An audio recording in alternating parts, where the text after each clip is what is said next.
Even though we believe that the New Orleans Saints could use a big-bodied wide receiver, at least one wideout inside the building disagrees. We got all that and a little bit of lagniappe for you on today's episode of Locked On Saints.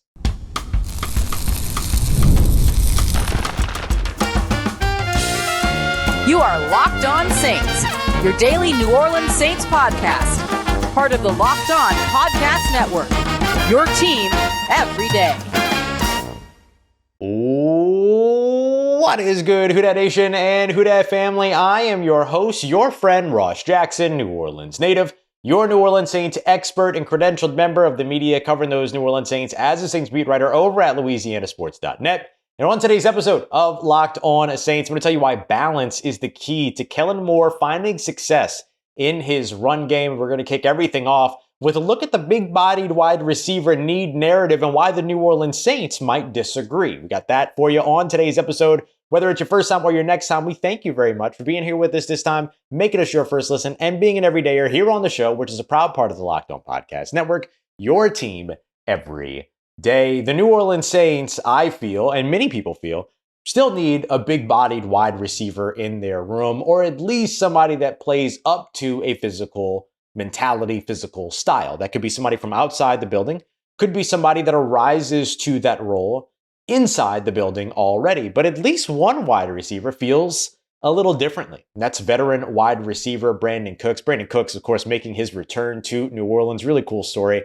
Drafted by the Saints back in 2013, was ended up traded after that 8 years ago, 3 years into his career, and then he ends up finding his way back here to New Orleans. And it's a cool story, and we're all excited to see what he brings to the room, both on the field as well as a mentor for guys that are of a similar ilk to him when it comes to the speed that this wide receiver room has with himself, Rashid Shaheed, and Chris Olave. But as I highlight all three of those guys, you'll notice that none of the three really have the big physical nature about them. But according to listening to Brandin Cooks, you kind of hear a little bit of why they're not so worried about that. One of the things that he talked about was how well this room can create separation and how they can run every route in the book and how that might be able to make up and still help them produce in a way that maybe that big-bodied wide receiver doesn't necessarily come out here and create for a young quarterback. And what he's saying makes sense.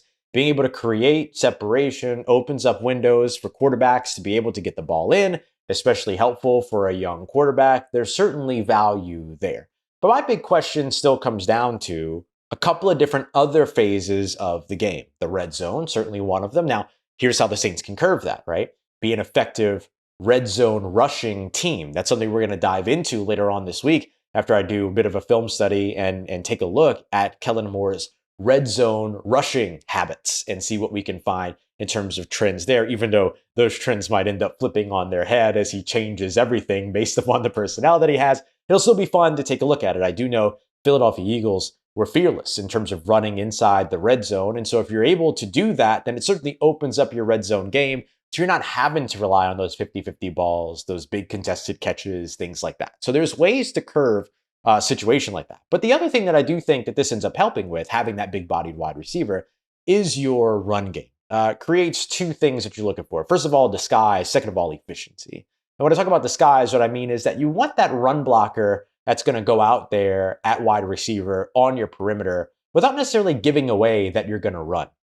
You remember we've done several research pieces and research episodes back in the past couple of years to where you can kind of tell when the Saints were going to run the ball because they would march out Keith Kirkwood and they ran like 90-something% of the time when he was on the field. Or last year, they marched out Adam Prentice, and the Saints don't have a fullback right now on their roster. First time in a long time that we've seen that. But they marched out the fullback, and you knew that when the fullback was on the field, it told everybody that they were going to run. They did the same thing with other receivers over the course of the past few years as well, to where they marched those guys out, and they were only out there every single time that they were out there, or at least often enough that it was a big time tell that they were getting ready to run. So a guy that can contribute as a big body, both as a run blocker, but also as a pass catcher, just kind of keeps things a little bit more disguised, creates a little bit more guesswork for the opposing defense. It doesn't really give everything away the moment that they end up taking the field. You remember Lynn Bowden was the same way, right? Anytime Lynn Bowden was out on the field, everyone was expecting them to run all the way down to a point to where one, I believe it was an Indianapolis Colts linebacker, even called them out before a play and said, hey, Lynn's on the field. I can't remember what number Bowden was. I'm sorry. But basically called out his number, was like, hey, he's on the field. You know, they only run with you on the field. And that was like after a play or something like that, or maybe before a play.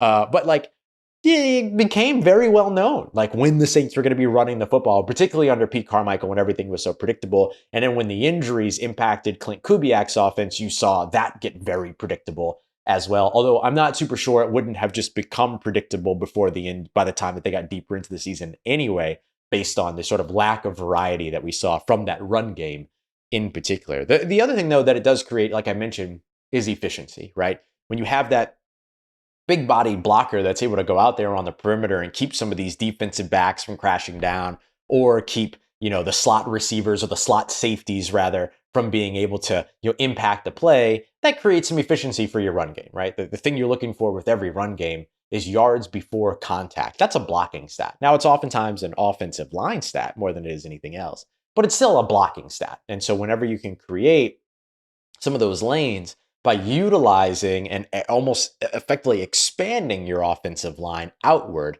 that ends up being a good way for you to create more efficiency within your run game. And so I think that like that's the thing that you also get with one of those big body physical receivers. Now, look, Keenan Allen is a guy that's still out there. Amari Cooper is still a guy out there. Both of them sort of check the box, although they're not much bigger than the guys that the Saints have in the building, right? We're talking about a guy like Keenan Allen, who's 6'2", 211 pounds, maybe 6'3", but listed at 6'2". You got Bub Means, you got Cedric Wilson, and now you have Donovan Peoples-Jones, who all are effectively right around the same size. So if any of them will play with the level of physicality that Keenan Allen does indeed play with, which is where the value still is, then you're still checking the box. And look, Donovan Peoples-Jones, known as a solid run blocker. Cedric Wilson, when he was spending his time with Kellen Moore with the Cowboys, solid run blocker during those days as well. And then Bub Means is literally willing to learn anything in order to make sure that he's helping his team and getting out on the field. Like, he just has that coachable mentality that says, yeah, ask me to do whatever, and I'll find my way to contribute to contribution out of that. So if the Saints can get that, then Brandin Cooks might be perfectly right in terms of like, hey, pump the brakes on the narrative here. We can create in terms of separation, but I still think that the Saints need some physicality beyond that. And maybe, just maybe, they have it in the building. Maybe that's the point of signing DPJ, Donovan Peoples-Jones, but certainly still a need that I would be keeping an eye out on over the course of this time as the Saints are information gathering, right? They're learning what they have, what they don't have through OTAs, eventually mandatory minicamp, eventually training camp. And if they feel like they're lacking that physicality on the perimeter, still a need that I would certainly see the New Orleans Saints potentially paying attention to and addressing, especially while some of these late free agents are still on the roster and will soon be looking for a place to land as training camp nears. Coming up next, speaking of the run game, we've been obsessed with it here recently, and my obsession continues, which is why I'm going to tell you why a balanced run game by Kellen Moore is exactly what's going to lead to success once the Saints find it as they rebound their rushing attack. We got that coming up for you next as we continue on with today's episode of Locked On Saints, part of Locked On Podcast Network, your team every day. Today's episode of Locked On Saints is brought to you by Monarch Money. Look, I'm just going to cut straight to the chase. I did not grow up in the best of circumstances. And because of that, I am very, very cognizant about my money, how I spend, how I save, all of that. And because of that, I have always been on the look for the perfect help, the perfect assist when it comes to it. And Monarch Money has been a crown jewel for me. Absolute hidden gem. Absolutely love it. It's a wealth management app that allows you to be able to build wealth more than just tracking how much you're spending or looking at your accounts. You're managing your accounts, you're tracking your budgeting, you're checking out your investments, and so much more. So that instead of just juggling all of these multiple apps, it's all in one place. And you even have easy collaboration in case you're managing accounts with other people, so you can all be on the same page without all of the hassle. I love Monarch Money. Take control of your finances today with Monarch Money. Use the promo code LOCKEDONNFL at monarchmoney.com. You'll get 50% off of your first year. That's monarchmoney.com, promo code LOCKEDONNFL for half off your first year. Let's Let's get it, Who Dat Nation. The New Orleans Saints run game is expected to take a step forward, even if it won't be a finished product in 2025. And a big reason why is because of Kellen Moore and his balanced approach to the game. We know that there are calling cards to Kellen Moore's offensive systems, building and fitting things to the personnel, as we discussed in yesterday's episode with TJ, when we were discussing TJ Paganetti and what he brings to the team as the run game coordinator. Not putting players in positions that suck, also very, very key. I really loved that quote. I thought that was awesome. And so just kind of common sense practices when it comes to making sure that things are digestible, transparent, and understood amongst the players and achievable amongst the players, not asking them to do things that don't complement what it is they do from a skill set perspective. All of that leads to success. And we have seen now over the course of several stops, Dallas Cowboys, the Los Angeles Chargers to an extent, but certainly the Philadelphia Eagles and the Dallas Cowboys in terms of how that has grown success, or shown success rather, for Kellen Moore and his offense. Not much to write home about when it comes to the Los Angeles Chargers. I do know that, but they also had a running back room that kind of left a little bit to be desired, let's be honest, in terms of what it was that they had talent-wise in that room. But for New Orleans, they're in a pretty good situation here. They have some good young talent. They've also got Alvin Kamara coming off of a contract year, a guy that continues to age well at his position. And of course, they just drafted Devin Neal, who feels ready-made for a Kellen Moore offense. Kendre Miller should be able to be asked to do things now that complement what it is that got him drafted, right? Inside zone run was what they did at TCU. He's a great inside the tackles runner, good breakaway speed, understands how to find holes in that area of the game, and was not asked to do that last year because the Saints ran outside the tackles 69.8% of the time last year, which was the most in the NFL. 72.5% of their rushes were all zone runs as well. So it was all outside zone for this team.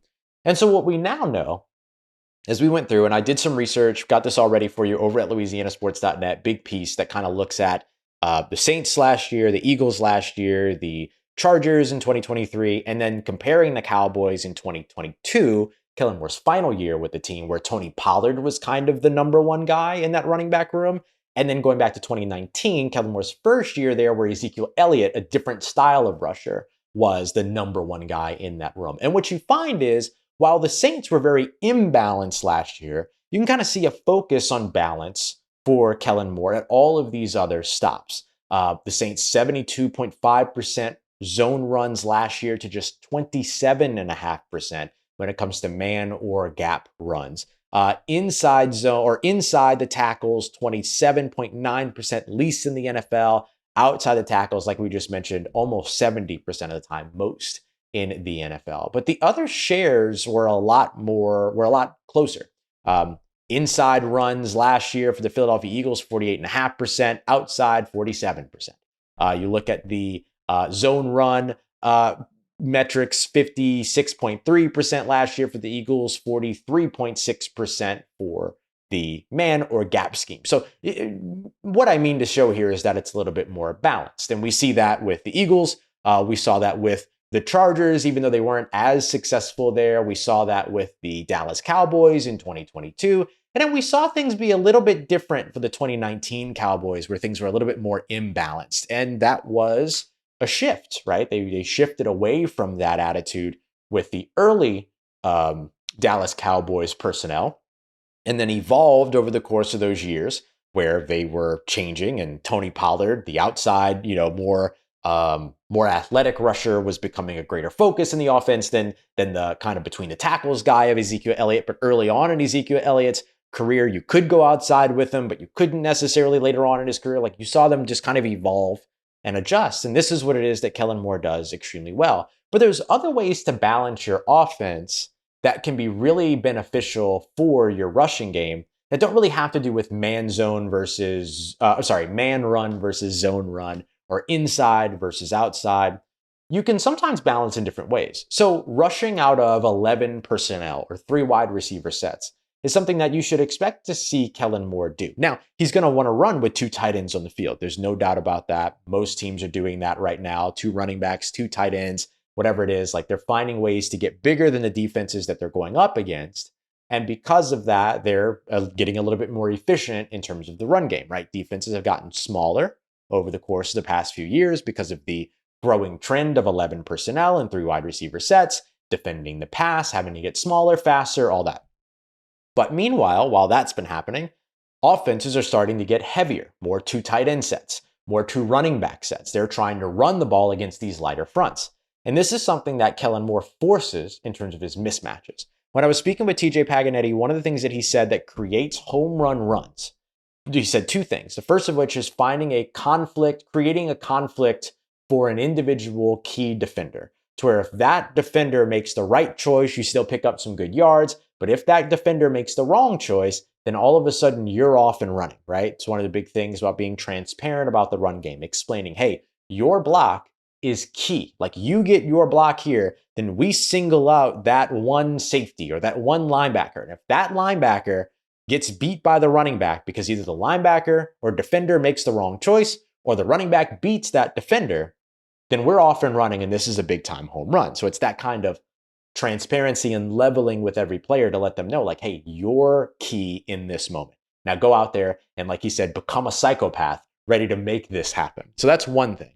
The other thing is mismatches. And that's where a lot of this 11 personnel stuff really helps. You look back to 2019, the Dallas Cowboys ran against light boxes, meaning 6 or fewer in the box. And the box is just kind of that like within 5 yards of the line of scrimmage between the tackles kind of a thing. Where you're seeing like kind of, well, not really, I shouldn't say 5 yards, but kind of wherever the linebackers line up and in between. Like if you've got a bunch of players at the defensive or on the defensive line. So a light box, they ran against it 39.4% of the time in Dallas in 2019, 34.1% of the time in Dallas in 2022, 53.8% of the time with the Chargers in 2023. And last year with the Philadelphia Eagles, when you had Saquon Barkley in this phenomenal offensive line, 44.9% of their rushes came against light boxes. For the New Orleans Saints, just 33.8%.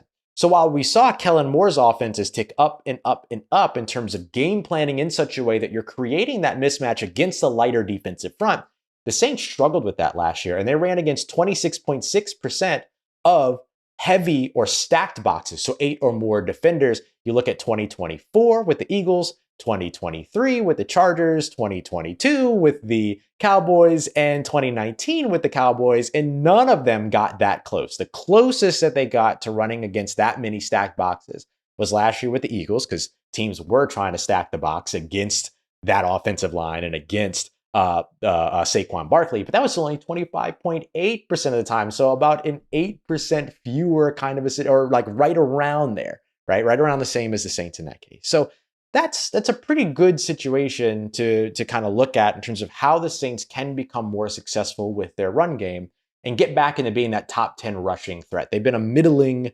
to just below average to just above average kind of rushing attack over the course of the past few years. And Kellen Moore can change that because of his game plan, because of the efficiency, ideally because the offensive line continues to grow and get better, right? You might be setting that foundation in 2025 and then building off of it in later years. It's probably not going to be an on switch, but you can see where things can potentially go. And so I would watch for, and when we do our film studies over the course of the season, we're watching a lot of how the Saints run in those 3 wide receiver sets. One of the reasons why that big body wide receiver might really be good, but again, physical play style is more important than bigger body. We've talked about this before. You can have the big body, but it doesn't necessarily mean you're going to play physical. So lots of ways for the Saints to be able to continue to progress in terms of their run game. Kellen Moore, T.J. Paganetti, all these guys bringing it for this New Orleans Saints team. It all starts in the trenches, but lots of good things coming in the game plan as well. Coming up in tomorrow's episode, don't miss the live squad show tomorrow morning, 8 a.m. Central Time, and I'll have a new episode followed up for you right after that as well. We appreciate you very much, as always, for making this a part of your day, part of your routine, for saying yes to me and the show. If you see me, please say hi. And if you need anything else around your New Orleans Saints in between these episodes, make sure you follow me on your favorite social media at Ross Jackson, NOLA. Hit me up. Let me know how the family's doing, them, how you living. Let me know how you momming them. And trust you, that nation. I'll holla at you.